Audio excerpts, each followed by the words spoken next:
Assalamualaikum warahmatullahi wabarakatuh. Di sini saya sebagai kelompok satu bersama teman saya yaitu ada Wahyu Adilihung Nugroho, Farhan Azani, dan Tika Ayu akan presentasikan tentang chapter 12. Yang pertama itu ada risiko likuiditas. Bab ini membahas masalah yang ditimbulkan oleh risiko likuiditas, tidak seperti risiko yang mengancam solvabilitas LK. Risiko likuiditas adalah aspek normal dari manajemen sehari-hari LK deposit. Misalnya, di mana dia harus mengelola likuiditas sehingga mereka dapat membayar tunai karena pemegang deposito meminta penarikan dana mereka. Hanya dalam kasus ekstrim, masalah risiko likuiditas berkembang menjadi masalah risiko solvabilitas, di mana LK tidak dapat menghasilkan uang tunai yang likuiditas di sisi kewajiban dan neraca FI serta di sisi aset. Kami membahas metode yang digunakan untuk mengukur exposure risiko likuiditas LK dan konsekuensi dari risiko likuiditas ekstrim seperti deposit atau kewajiban menguras dan menjalankan, dan memeriksa mekanisme peraturan yang diterapkan untuk meringankan masalah likuiditas dan mencegah berjalan di FI.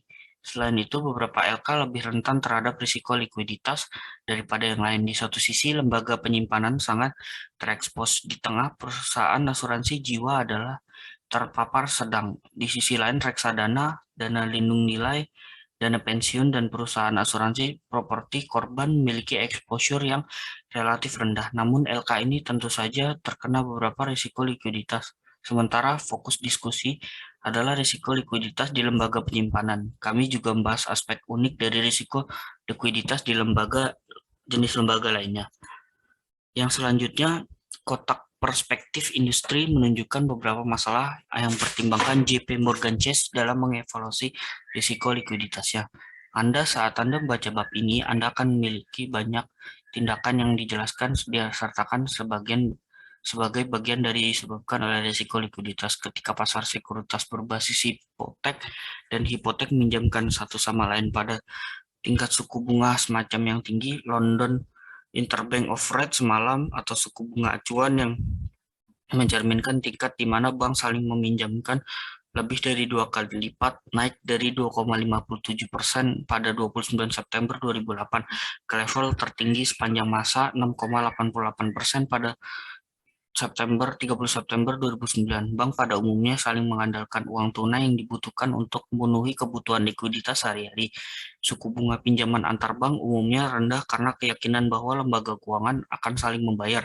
Namun kepercayaan ini runtuh selama krisis keuangan. Tanpa pendanaan antar bank, bank menjadi enggan untuk meminjamkan ke pasar kredit lain yang mengakibatkan krisis likuiditas yang lebih umum dan luas. Selanjutnya ada penyebab risiko likuiditas. Penyebab risiko likuiditas muncul karena dua alasan. Alasan lain dari sisi kewajiban dan alasan sisi aset. Alasan sisi kewajiban terjadi ketika pemegang kewajiban LK seperti deposan dan atau pemegang polis asuransi berusaha untuk mencairkan klaim keuangan mereka. Ketika pemegang kewajiban meminta uang tunai dengan menarik simpanan, FI perlu meminjam dana tambahan atau menjual aset untuk memenuhi penarikan tersebut. Aset yang paling liquid adalah uang tunai.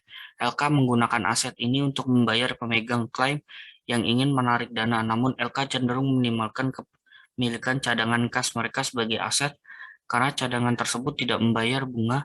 Untuk menghasilkan pendapatan bunga, sebagian besar LK berinvestasi pada aset yang kurang liquid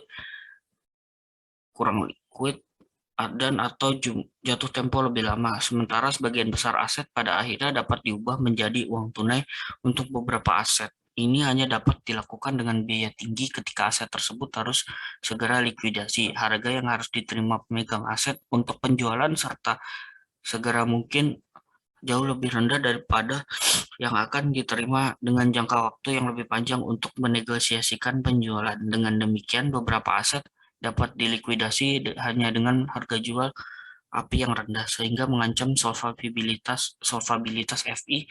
Sebagai alternatif daripada melikuidasi aset LK, mungkin berusaha untuk membeli atau meminjam dana tambahan. Oke, selanjutnya akan dilanjutkan oleh Tika Ayu.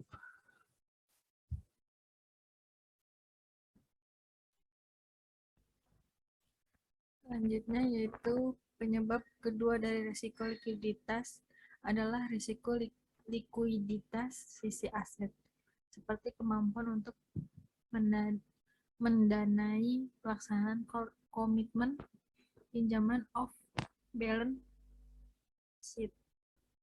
Seperti yang akan kami jelaskan di bab 16, yaitu komitmen pinjaman memungkinkan pelanggan untuk meminjam atau mengambil dana dari LK selama periode komitmen sesuai permintaan. Ketika pinjaman menarik komitmen pinjamannya, LK harus segera memadai pinjaman di neraca, menciptakan permainan akan likuiditas. Seperti hal dengan penarikan kewajiban, LK dapat memenuhi kebutuhan likuiditas seperti itu dengan menghabiskan aset tunainya, menjual aset likuiditas lainnya, atau meminjamkan dana tambahan. Namun mengganti simpanan dengan dana yang dibeli mungkin juga mahal karena dana yang dibeli akan diperoleh dengan tingkat bunga yang relatif lebih tinggi daripada yang dibayarkan untuk simpan yang hilang. Untuk menganalisis perbedaan tingkat kepentingan risiko likuiditas di seluruh LK, selanjutnya kami mempertimbangkan masalah risiko likuiditas yang dihadapi oleh lembaga penyimpanan, perusahaan asuransi, dan reksadana dan dana pensiun. Selanjutnya yaitu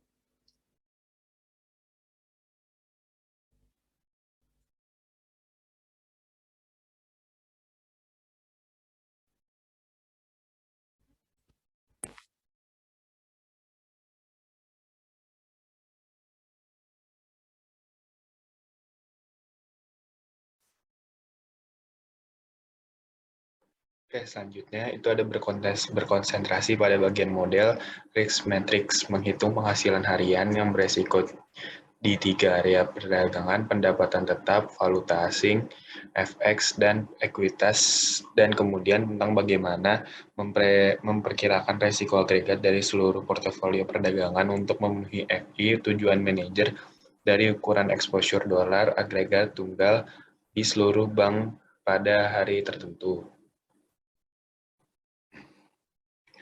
Nah, selanjutnya itu kita ada the market risk of fixed income security. Misalkan FI memiliki posisi nilai pasar $1 juta dolar dalam obligasi tanpa kupon sekitar 7 tahun hingga jatuh tempo dengan nominal $1.631.483.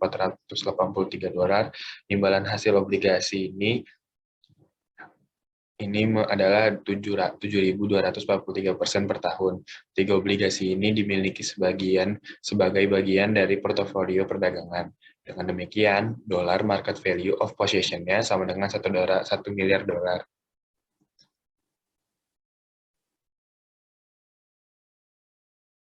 Nah, di sini tuh kita ada manajer FI ingin mengetahui potensi exposure yang harus dihadapi oleh FI harga bergerak melawan FI sebagai akibat dari pergerakan pasar yang merugikan atau cukup buruk pada hari berikutnya.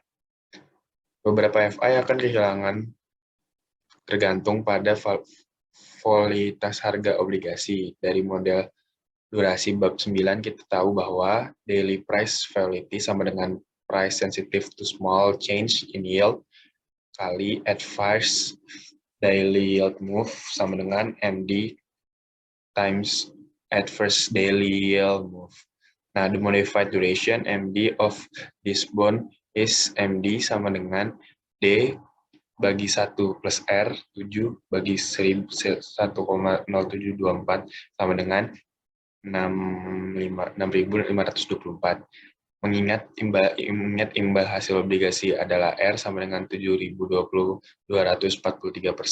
untuk memperkirakan volatilitas harga kalikan MD obligasi dengan pergerakan imbalan hasil harian yang merugikan yang diharapkan.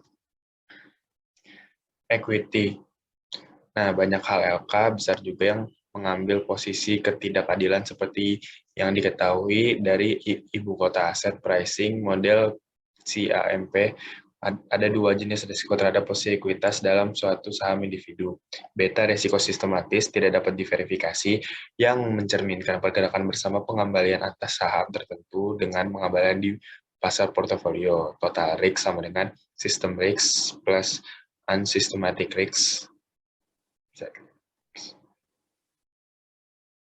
Resiko sistematik mencerminkan pergerakan bersama saham itu dengan portofolio dasar dicerminkan oleh beta saham atau BI, beta I, dan volatilitas portofolio pasar atau OMT. Sedangkan risiko tidak sistematif spesifik untuk perusahaan itu sendiri adalah OEIT.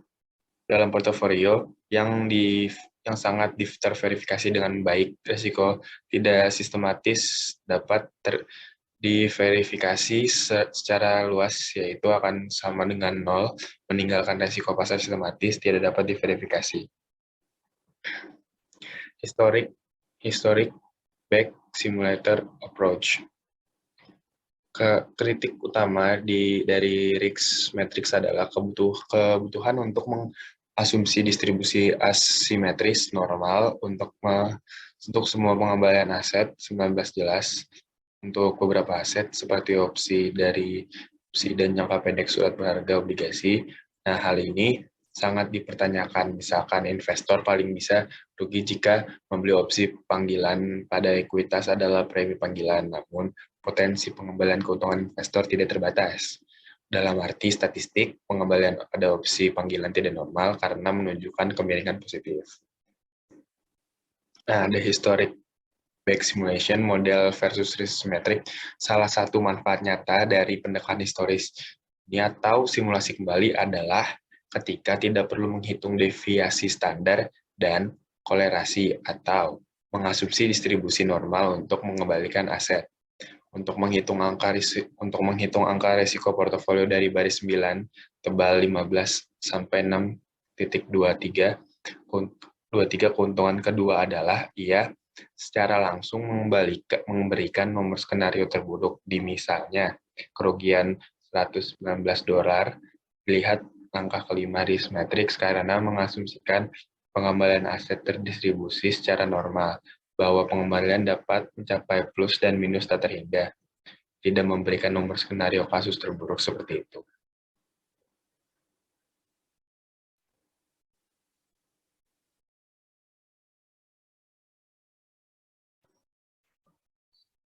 Oke, di sini ada coba definisi komoditi different. Karena different itu dia misalnya cara S12, area 1 berapa, area 150, deposit 100, berapa 120, ada liability 5, liability 25, 150. Sebenarnya itu sama, cuma beda di antara 103, sekarang dari 155. Nah, untuk purchase-nya itu beda duluan, kalau cash-nya 12, antara 143 atau 155. Dan deposit 100, 25, dan 5, itu 25, atau 155. Nah, untuk yang simulasi ini berbeda di cash-nya. Cash-nya itu sebesar 7 dan berbeda pada total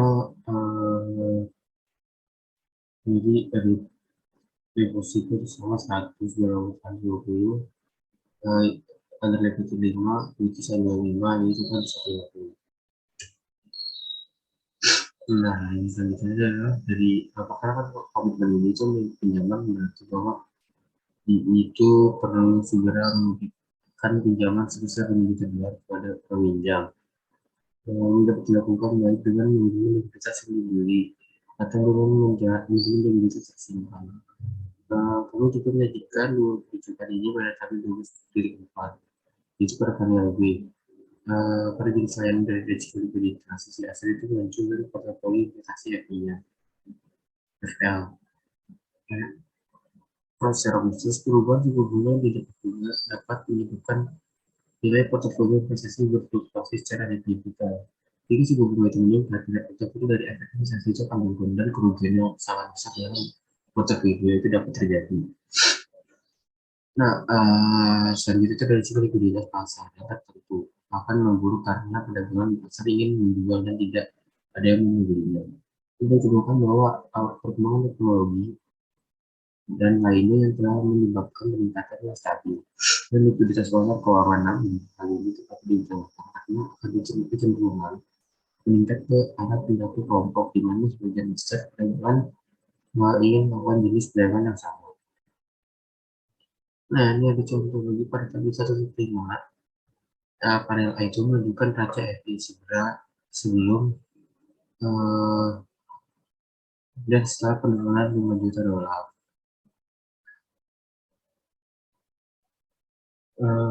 Dalam nilai pasar tersebut, ya, selain kerugian dalam likuiditas, FI juga harus menyadari kerugian sebesar 5 juta di raca sehingga permintaan menambah dan penarikan deposit dapat dipenuhi.